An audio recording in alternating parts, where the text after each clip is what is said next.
Hello बच्चों, welcome to AITS discussion series. This is problem number 11। Question आपको दिया है कि calculate the pressure exerted by 1 mole of CO2 gas at 273 Kelvin if van der Waals constant small a is given. Assume that the volume occupied by CO2 molecules is negligible. ये last year IIT का question है, 2000 year का। इस question में आपसे pressure पूछा है CO2 gas का, नंबर ऑफ मोल्स दिए हैं 1 मोल, टेम्परेचर गिवन है 273 केल्विन और van der Waals constant small ए की वैल्यू 3.592 दे रखी है, डेसीमीटर 6 ATM मोल -2। और आपसे बोला है कि हमें ये अज्यूम करना है कि volume occupied by CO2 molecules is negligible. इसका मतलब जो van der Waals constant B है उसकी वैल्यू हमें 0 अज्यूम करने के लिए बोला गया है। अब ऑब्वियस सी बात है कि इस क्वेश्चन में कहीं ये नहीं बोला गया कि आइडियल गैस है और वैन डर वाल्स कांस्टेंट की वैल्यू भी दे रखी है। इसका मतलब ये रियल गैस की तरह बिहेव कर रही है। तो रियल गैस इक्वेशन हम लोग यूज़ करेंगे जो कि वैन डर वाल्स इक्वेशन है, that is P plus AN square upon V square V minus NB is equal to NRT। अब क्योंकि इस पर्टिकुलर क्वेश्चन में मुझे नंबर ऑफ मोल्स 1 दिए हैं और B की वैल्यू 0 अज्यूम करनी है, तो ये इक्वेशन बनेगी P plus A upon V square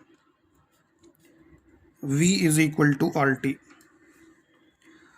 अब यहाँ मुझे क्या क्या गिवन है, मुझसे प्रेशर पूछा है, A की वैल्यू गिवन है, T मुझे पता है, बट वॉल्यूम नहीं गिवन है। तो यहाँ जो बच्चे गलती करते हैं वो ये है कि वो सोचते हैं कि 273 केल्विन दिया ही है तो और 1 मोल गैस दी हुई है, तो वो मोलर वॉल्यूम 22.4 लीटर इस V की जगह पुट कर देते हैं, जो कि गलत है क्योंकि CO2 एक रियल गैस है, ना कि आइडियल गैस। इस क्वेश्चन में कहीं नहीं बोला गया कि CO2 एक आइडियल गैस है। दूसरा, आप रियल गैस इक्वेशन भी यूज़ कर रहे हो, इसका मतलब यहाँ आप वॉल्यूम की वैल्यू 22.4 लीटर जो STP पर होती है आइडियल गैस की, वो यूज़ नहीं कर सकते। तो अब प्रॉब्लम इज़ कि इस क्वेश्चन में मुझे V नहीं पता और P पूछा है। It means you have 2 variables and this single equation आपके पास है और 2 वेरिएबल हैं। तो कोई तरीका ढूंढते हैं यहाँ से प्रेशर पता करने का। ऑप्शन यही है और कोई तरीका नहीं है, इसी इक्वेशन को यूज़ करके आपको प्रेशर पता करना है। तो चलिए मैं इस इक्वेशन को क्वाड्रेटिक इक्वेशन में कन्वर्ट कर लेता हूँ, वेरिएबल किसी एक वेरिएबल में।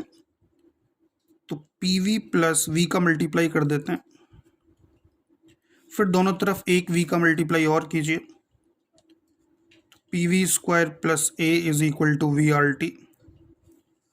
तो यहाँ से आएगा quadratic PV square minus RTV plus A is equal to 0। इस क्वाड्रेटिक इक्वेशन से इसके रूट्स निकालने के लिए मैं यूज़ करूँगा V is equal to -B, that is RT, minus minus plus हो जाएगा, plus minus under root B square that is RT square minus 4AC, A is P and C is A upon 2A that is this. अब यहाँ से ये जो discriminant है RT square minus 4PA, obvious सी बात है वॉल्यूम निकल कर आ रहा है, तो वॉल्यूम इमेजिनरी तो नहीं हो सकता, वॉल्यूम तो रियल ही होगा। For that it's discriminant should be greater than equal to 0। तो ये जो D की वैल्यू है अंडर रूट के अंदर, इसको मैं अगर इक्वल टू 0 पुट कर दूं तो RT square is equal to 4PA और यहाँ से P की वैल्यू आएगी RT स्क्वायर अपॉन 4A। मेरे पास वो इक्वेशन आ गई जिससे मैं प्रेशर निकाल सकता हूँ। R की वैल्यू मैं इसमें पुट करूँगा 0.0821, T की वैल्यू मुझे दी है 273 का स्क्वायर अपॉन 4A, A की वैल्यू मुझे दी है 3.592। मैंने यहाँ R की वैल्यू 0.0821 इसलिए पुट की है क्योंकि A की यूनिट में मुझे ATM दिया है decimetre cube means decimetre 6 means litre square, ATM मोल -2। तो ये यूनिट जो मुझे दी है, इस यूनिट को देखकर मुझे पता चला कि यहाँ मुझे R की वैल्यू 0.0821 यूज़ करनी है। If you solve this you will get the pressure in terms of ATM और इसका आंसर आएगा 34.96 ATM। Thank you.